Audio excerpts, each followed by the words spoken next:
Hi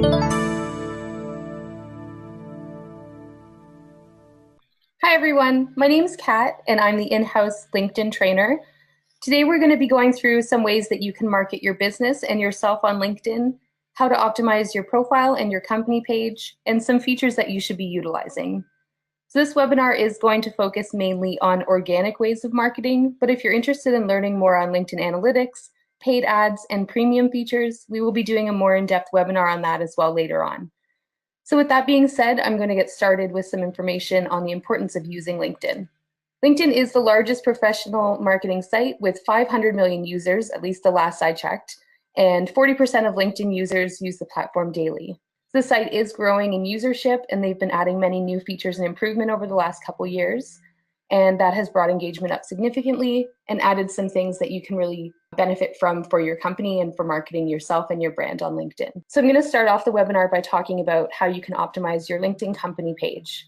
Starting with branding and brand recognition, there are two important visuals to be aware of in your LinkedIn company page, those being your logo and the banner image.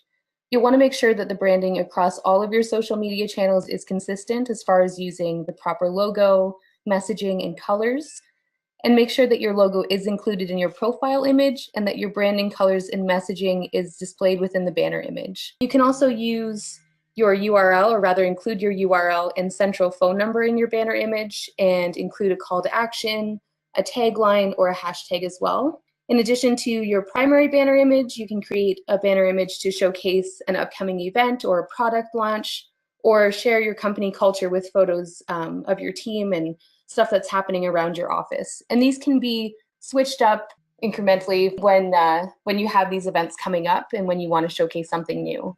So when it comes to your company description, it should speak directly to your prospects. And while it is perfectly acceptable practice to just transfer the About section from your website over to your company page, if you want to improve upon that and stand apart from your competition, use this opportunity to tell your story and speak directly to your page visitors. You can include some pain points experienced by your ideal clients, address how you can mend them, and speak to your company's values and expertise in this section as well. So Google will also preview up to 156 characters of your page texts. So it's important to make sure that your description leads with some powerful keywords that best describe your business, your expertise, and your industry focus in this section. As far as the content on your company page updates are where a lot of people do tend to drop the ball. So just like with other social platforms, these need to be posted at least once, but ideally 2 to 3 times per week, with content that's going to draw people to your page. And this will help keep your page relevant. You can post directly to followers of your page, or you can even sponsor your content so that it's seen by people who are not yet following your page. And a great idea for content strategy on LinkedIn is to post something that will keep people coming back to your page, like a series of 5 to 10 tips or tools, maybe a series highlighting your team members or your clients, some weekly productivity hacks, countdowns to top 10s, or any other topics that you might find fit your brand. It's a great way to link things back to your website to try and increase your traffic. You can make a special event and post quarterly or on a seasonal basis. So posting a series will encourage people to come back to see your next post. And it's also going to allow them to scroll through the past posts and see more of your content that they may not have been aware of otherwise. So make sure that in all of your content on LinkedIn that you're being helpful and informative, and try not to be salesy. At least 80% of the content that you're posting should be informative, and no more than 20% should be selling. And that's not to say that you need to have 20% of posts on your LinkedIn company page selling a product or service.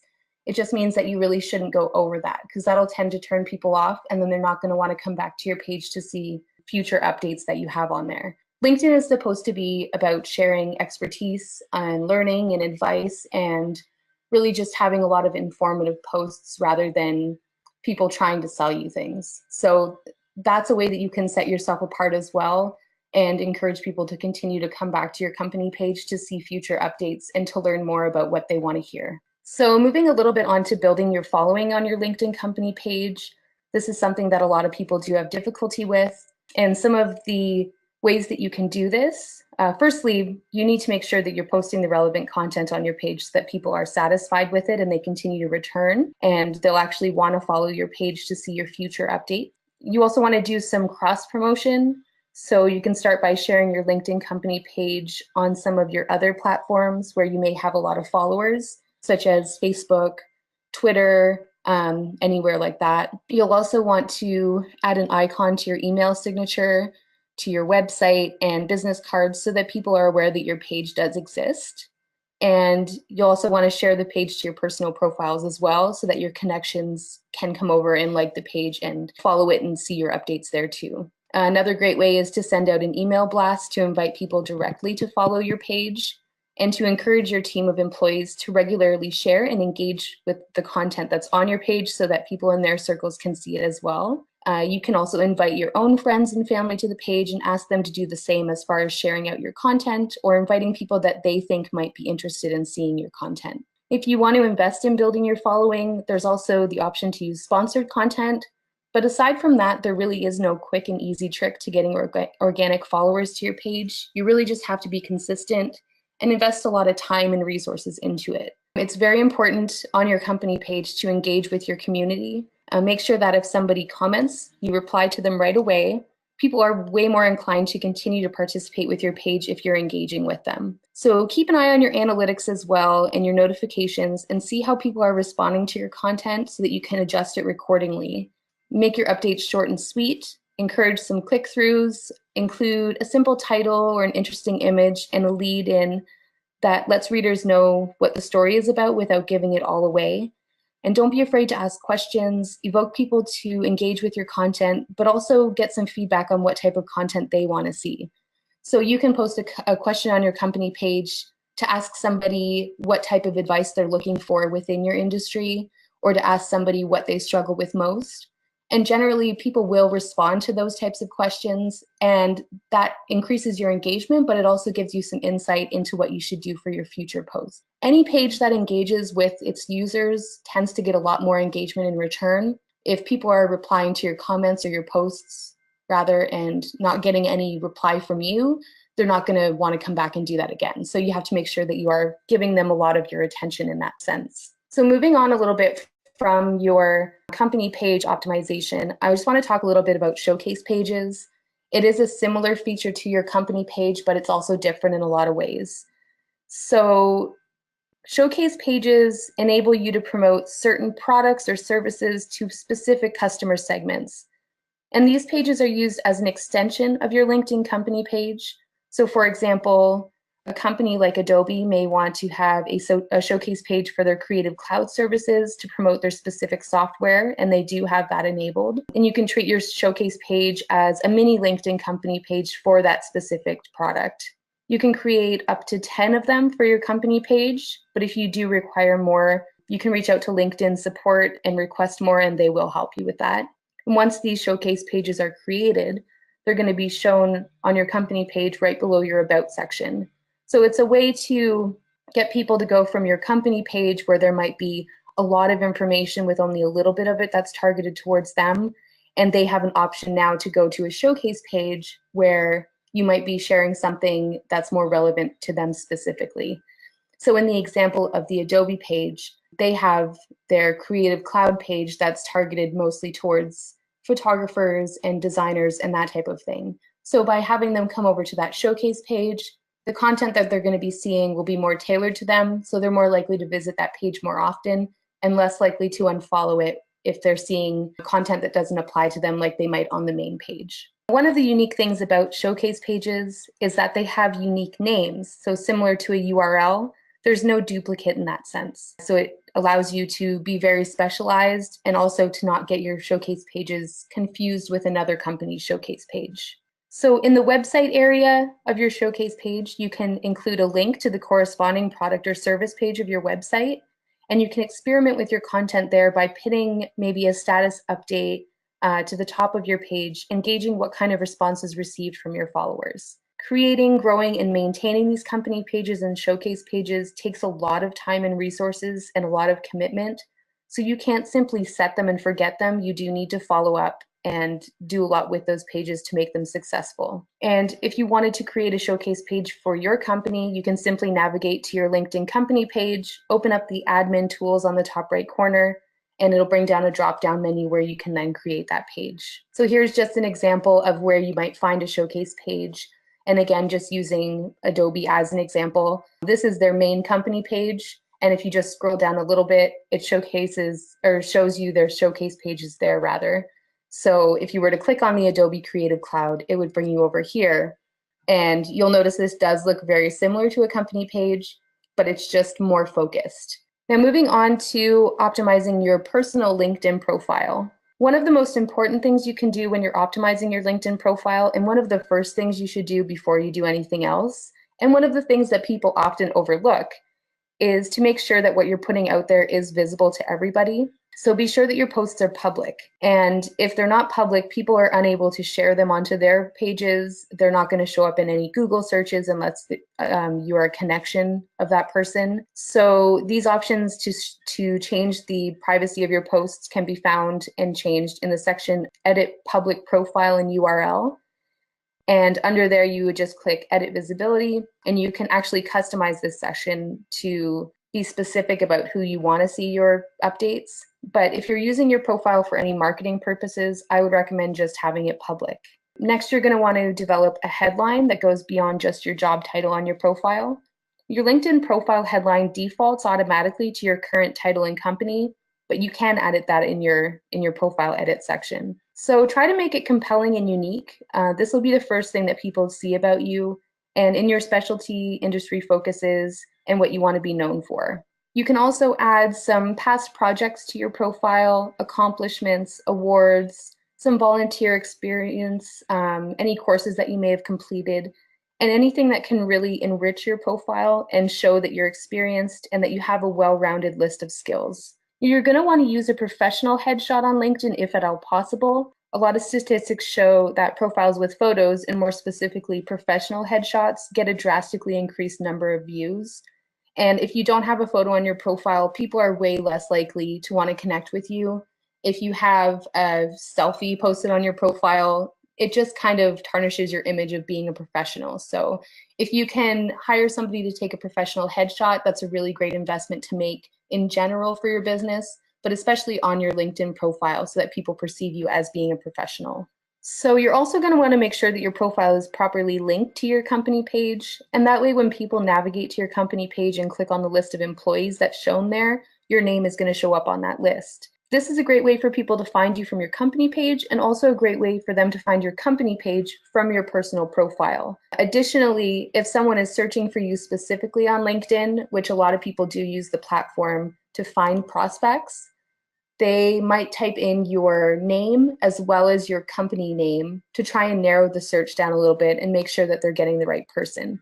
So having that set up properly will assist them in finding you and connecting with you and building that relationship. So another thing that you're going to want to update is your summary on your profile. And this is where you have really the most freedom to make a great impression on your followers, a great first impression. You'll want to begin your LinkedIn summary with a simple statement about what you do. Utilize some keywords that you want to be associated with, and add a short synopsis of your experience. Emphasize how your experience and accomplishments in your field are valuable to your prospective clients. And you'll also want to include some sort of a call to action at the end of your summary. So if you've managed to capture their interests, you can then guide them towards what to do next. And this can be a link to a 15-minute phone call booking on your website, a link to your website main page, your contact page, a page that you want to highlight, or even just an invitation to connect outside of the platform. Make sure that your experience and your information sections on your profile are current so that your followers are up to date on what you're doing and what you have as your most recent information up there for them to see. If you've changed jobs recently, make sure that you archive an old job so that when someone's searching for somebody to connect with from a specific company, they'll know whether or not you are still working there and what your duties are.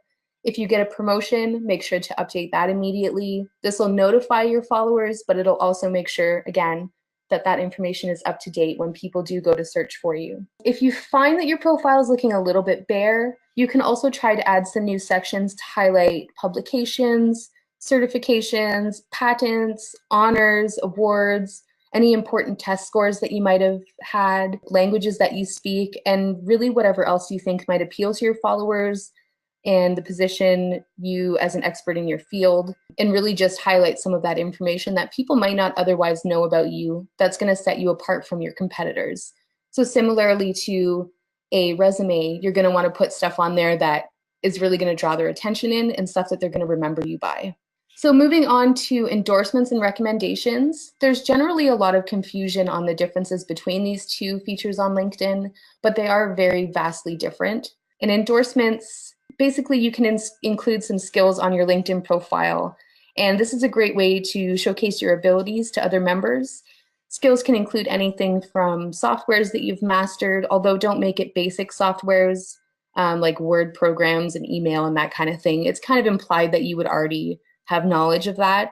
So anything specialized you can list as a skill. You can also list practices in the workplace that you possess, really anything that can testify to your abilities, anything that you're an expert of that you want people to be aware of.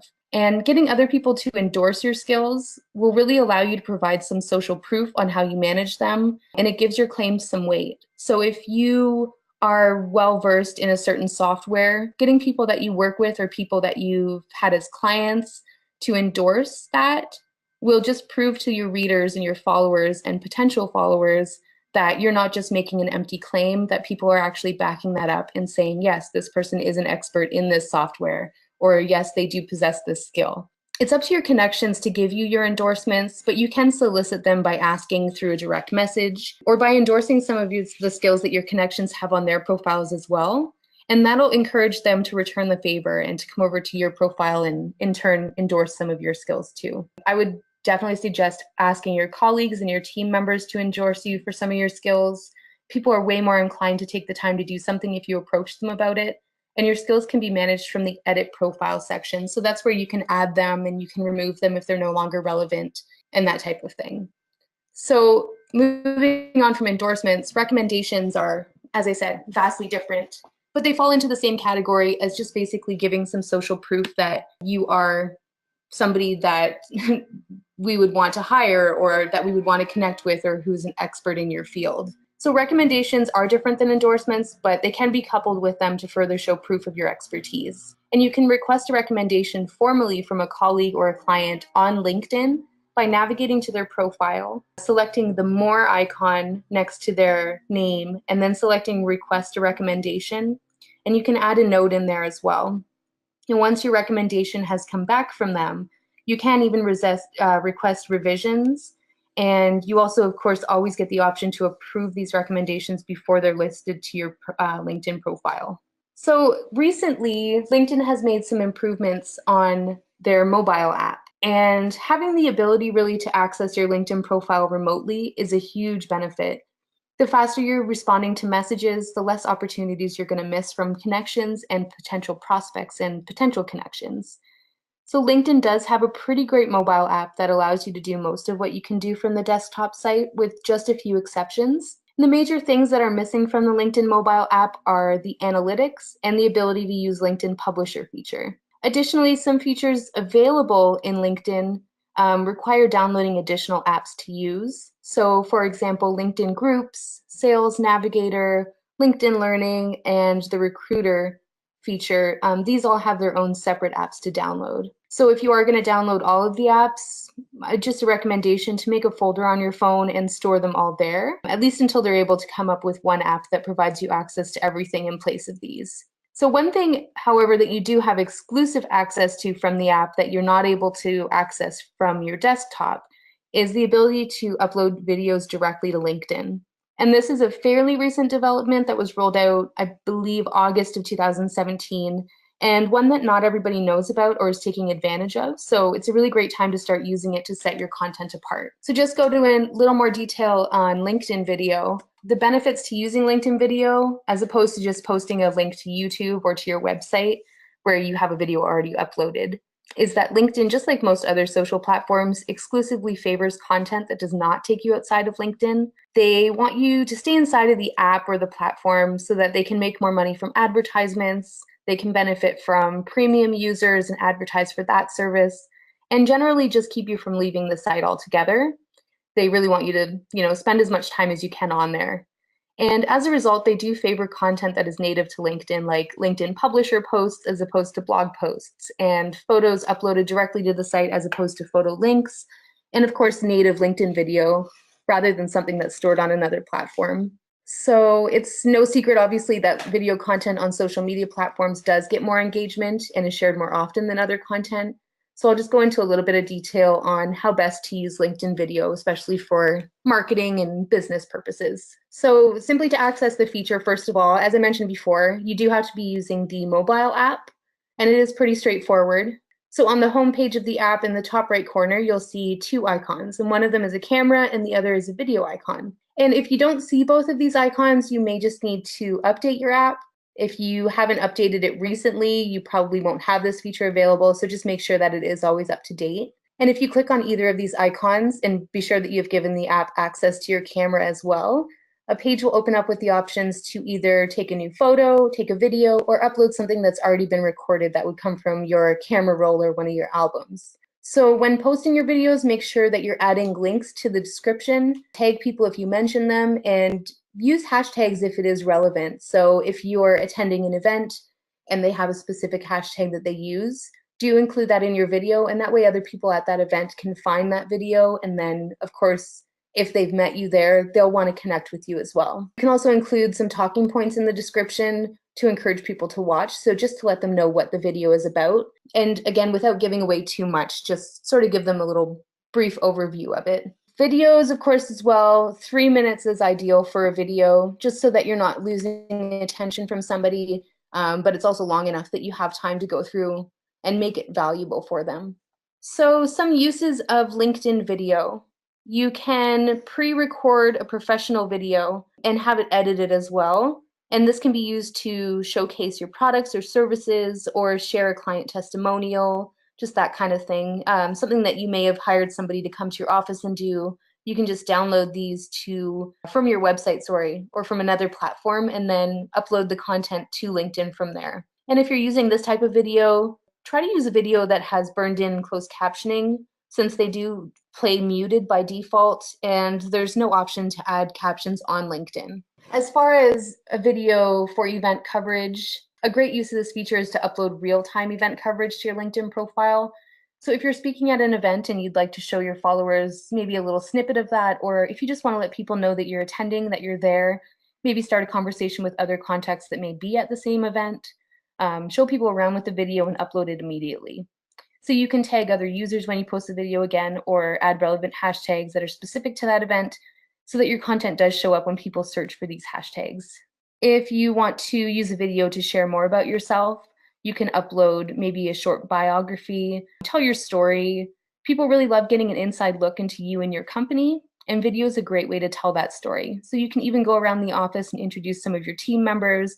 Make sure to tag them in your description when you upload the video so they're notified, and they have the option to then share it with their circles as well. Another use might be posting some productivity hacks, some tips, some question and answers, and content that, again, like we said before, would be reoccurring and valuable to your followers to keep them coming back for more and make them more inclined to click on your future videos. Another feature, of course, that you can use is posting some sort of an interview. So if you were to interview a client or maybe a staff member, share their experience with your company and give some social proof to your followers as well. There's really infinite ways to utilize video. So just keep in mind what your viewers may want to see. Always make sure that you're being professional, but don't be afraid to also be personable and share some content that showcases your company culture.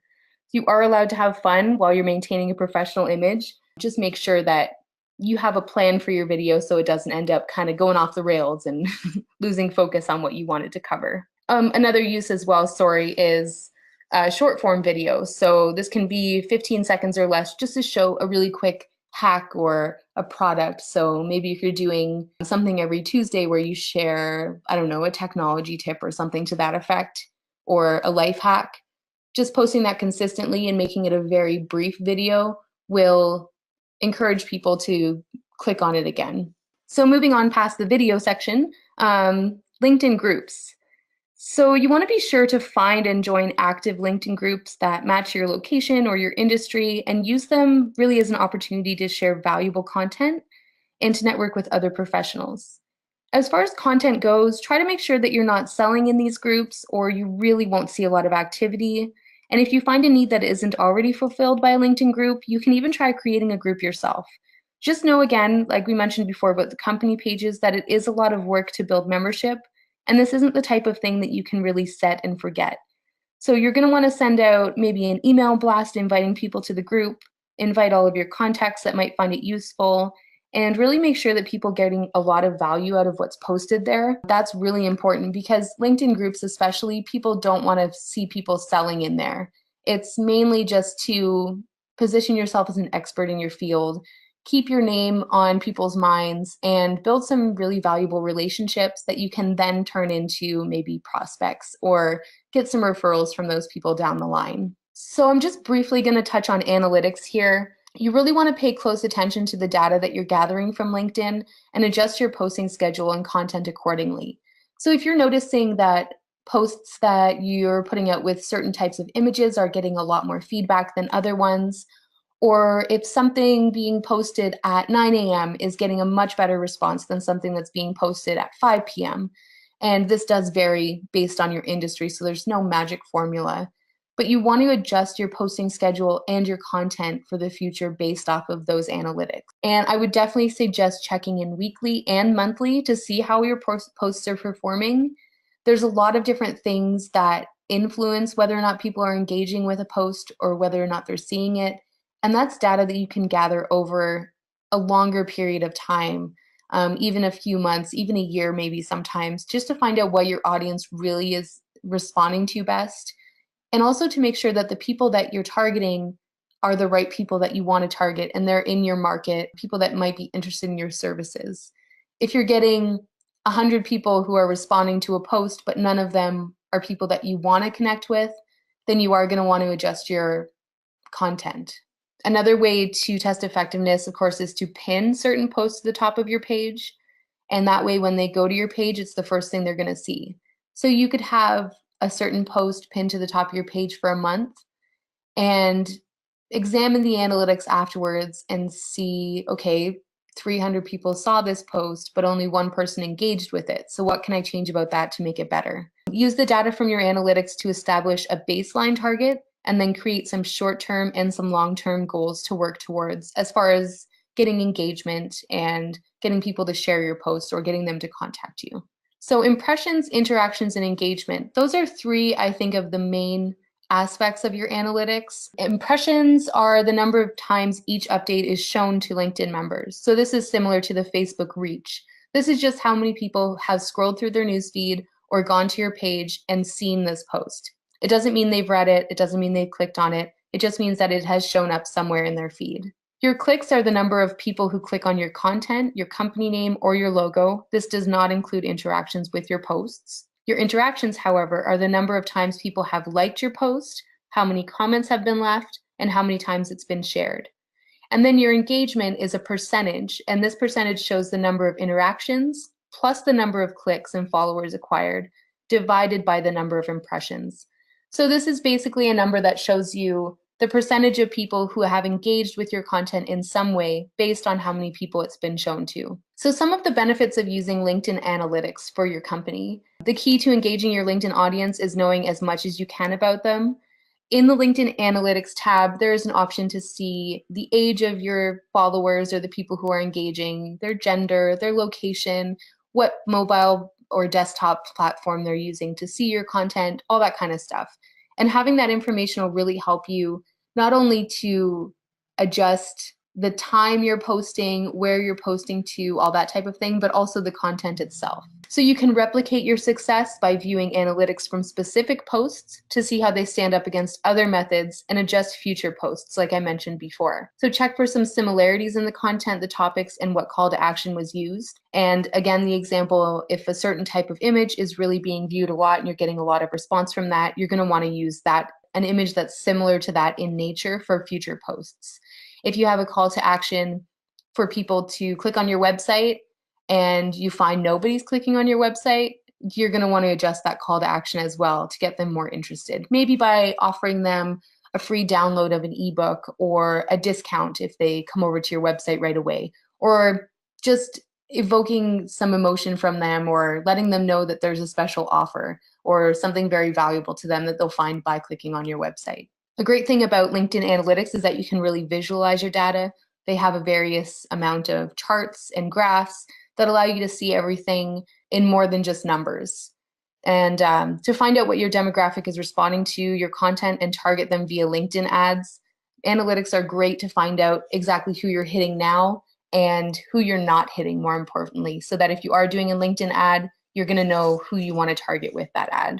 And here's just a quick view. This page obviously isn't set up yet, but this is just what you might find in a company page as far as your analytics go. So it's going to show you the likes that you've gained in the last 30 days, comments, shares, and follows. And that's sort of just an overview of everything that's happened on your page. And this is the part where you can choose what you want your graph to display. So with whether you want to see impressions, clicks, shares, followers, that social engagement percentage, you can see all of that here displayed in a graph. And obviously this is empty again, but this is going to show your most recent posts and how people have responded to them. And this section is very, very useful as far as targeting your future content. So under update name, it'll just show maybe the title of the post that you shared. It'll show the date that it was shared, how many followers you acquired while that post was up, impressions, clicks, engagement, all of those things that we talked about before. It's all going to show that stuff sort of in a more easy to navigate area. And you can sort those by which post performed the best or which one maybe needed some help and that type of thing as well. So thank you very much for tuning in to this webinar. If you, again, are looking to learn more about specifics to do with LinkedIn ads, any of the premium features and that type of content, we are going to be doing another webinar that goes more in depth to those features.